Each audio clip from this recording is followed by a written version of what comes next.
Thank you very much for taking part in the Business Spotlight series. I'm going to hand it straight over to you to introduce yourself and what you do. I know there's a clue in the background. Sure. I'm Amanda Thomson. I'm the CEO and founder of Thomson and Scott Noughty. We're the world's leading premium non-alcoholic wine. Fantastic. So how long have you been doing that for? So we launched in 2019. You all know what happened in 20. We don't want to talk about that.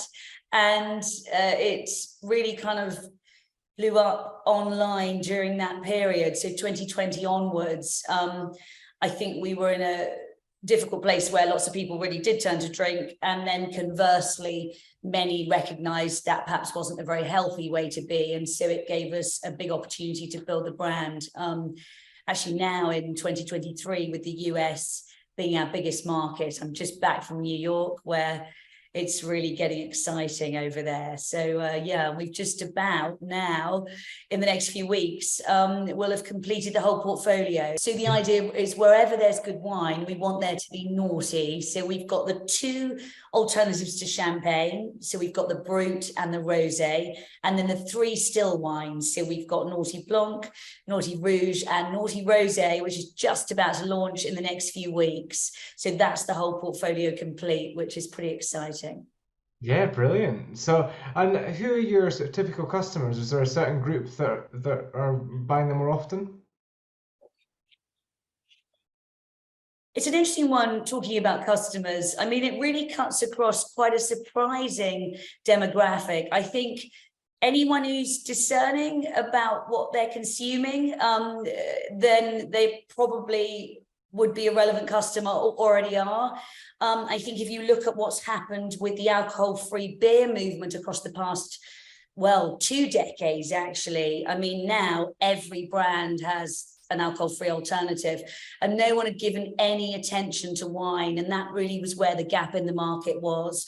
And I think that whichever way we cut it now, even if we're fine wine lovers like I am, I can't pretend it's healthy. I can't pretend it's good for me. And I think that's where Noughty comes in. It's a really delicious wine that happens to be alcohol-free. That means I can still feel good in the morning. And so I think that was a huge opportunity. It was almost like the visionary piece was there and the consumers were waiting. So I think with the sparkling, we were more popular if you wanted a gender split with women, as traditional champagne is. But now we've launched the still range, and particularly the red. A lot of men are coming on board. So it's really anybody who likes good wine and anybody who cares about their physical well-being. So really it cuts right across that. And when it's age range, I think the 20-somethings are amazing at sharing news about our brand online and pushing it forward on social media.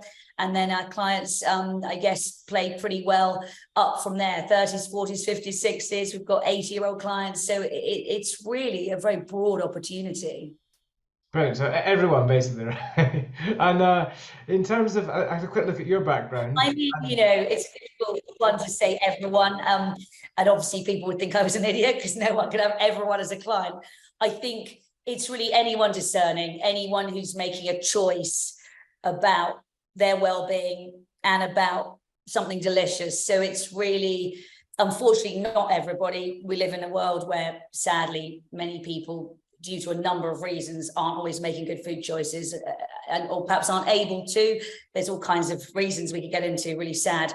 And of course, alcoholism's on the rise. That's also heartbreaking. So I think it's anyone who is in a position to make a choice about drinking good wine, and therefore drinking good wine without alcohol. So that's where it cuts across gender and demographic, really.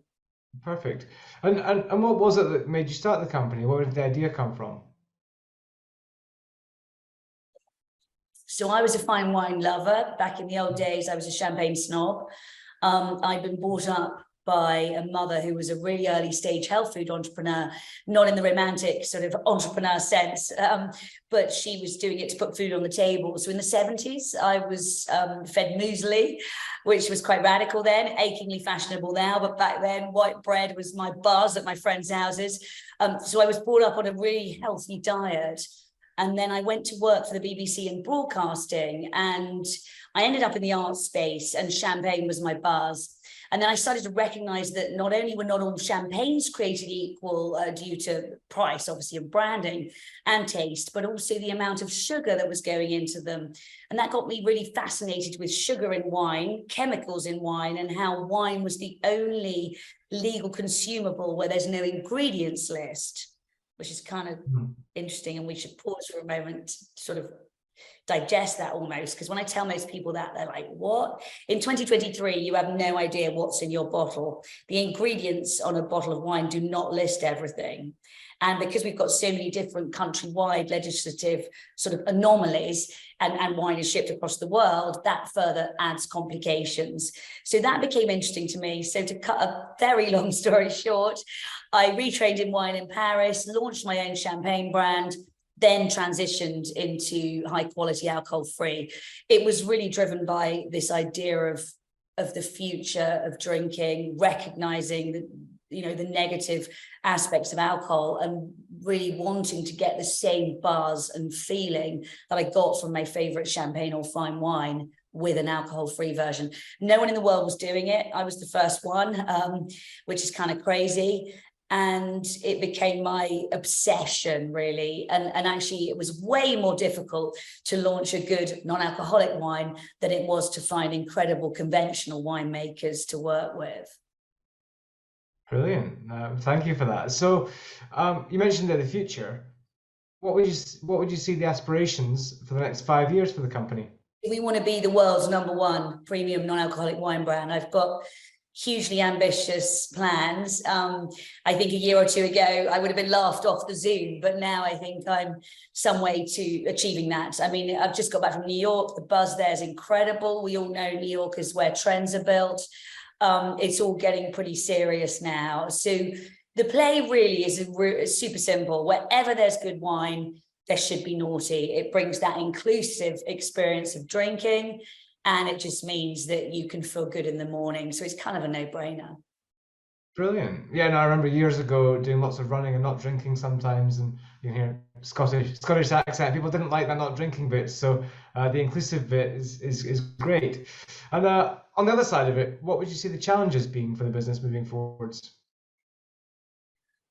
Challenges. I always laugh when I'm asked this question. I think you'll know, talking with founders, we all try to reduce our challenges down to sound bites, like we do our story, like we live in a soundbite world.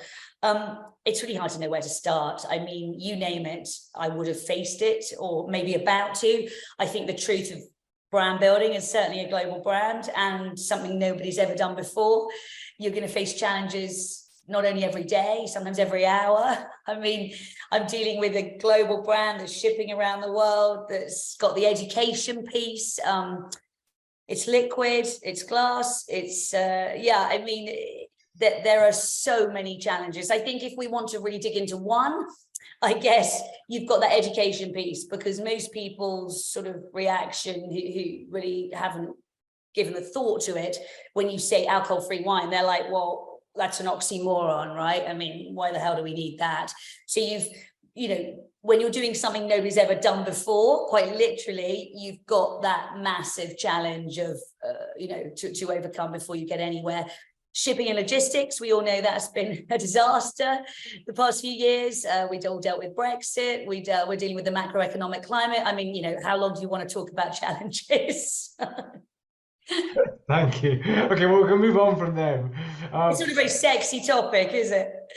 Well, it's always interesting to get different people's input onto it. I mean, I think the challenges discussion is a whole other full-length podcast, isn't it, for founders? It could be. So, again, you're obviously somebody who thinks a lot about the business and where it's going. What would you say has been the biggest learning as a business owner? That's a good question. Patience. I think, like a lot of entrepreneurs, patience is not my middle name. I think I would say I'm brilliant at two things, and the rest I leave to fabulous people around me. I'm amazing at vision. I'm a very visionary entrepreneur, so I've always known exactly where we were going to be the world's #1 premium non-alcoholic wine brand. That was the play. And I'm brilliant at taste, luckily, because I've created a drinks brand, wine. So I'm all about palate and taste. Everything else I leave to fantastic people around me. I think,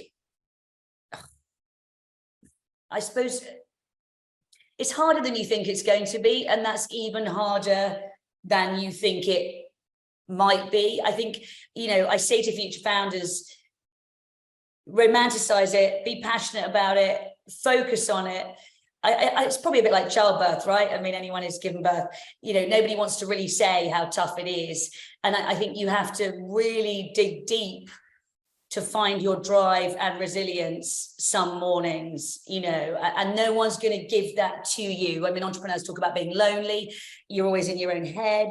And of course you're there to lead. So I'm very aware it's my job to lead. So even if I'm having the worst Monday morning back from New York, jet lag, 2 weeks away, everything's going wrong, hypothetically, I'm going to jump on with my team, whether it's Zoom or in real life, and really bring my A game. And I think that, that piece is hard. There's a lot of acting in entrepreneurship. I guess my journalistic background was relevant. I was a TV and radio broadcaster before, so I suppose I knew how to just switch on and pretend everything was marvelous if I was in the art space. What did I wish I knew? I mean, it's addictive. It is really dangerously addictive. I mean, I now know why everybody preps their next business before they exit in an ideal world, because I've already got this plan of, right, if I wasn't doing this once it's grown up, and then what's my next thing? It's very addictive. It's not necessarily a healthy addiction, because you're always living on your nerves and adrenaline. I'm not sure I've answered that singularly. That is all right. There was lots of good content there. So I guess, you mentioned there about the drive and having to act sometimes, having to keep going when it's tough on a Monday morning. What is it that inspires you to keep going? The vision. So I guess that's why I'm so driven, because I've always had the vision. Even when I was selling champagne, actually, because my champagne was zero dosage, no added sugar, purity. So my vision's always been really clear, I guess. And I think for me, and the style of brand build I'm doing, where I'm all about the US is now our biggest market. I think it's really important to be that kind of entrepreneur who's clear on vision. I think it's important to be aware of what kind of business you're building as well. I think that's really key, because not everybody wants to build a global brand like I do. Some people want a sustainable kitchen table business, and everything in between. So I think it's really important to know where you're going. Now, that doesn't mean that you're not going to be open along the way, but I think that clear vision has really kept me steadfast, actually. That, and surrounding myself with brilliant people that I can trust. I've got a very small but very key team that I will lean on and listen to, and often I'll drown out other noise, and I think that's been key to my success as well. Fantastic. As a final thing, is there any news or any offer you'd like to share with the audience? We've got our rosé coming up. So we've got Noughty Rosé, the first premium Provence style alcohol-free rosé coming out. So that should be Noughty Rosé all day this summer. So that's really exciting, and I'd love everyone to get involved with that. Excellent. We'll definitely look out for that and look forward to giving them all a different try. So thank you very much for taking part, Amanda. Thanks a lot. It's been an absolute pleasure, Ed. Thank you.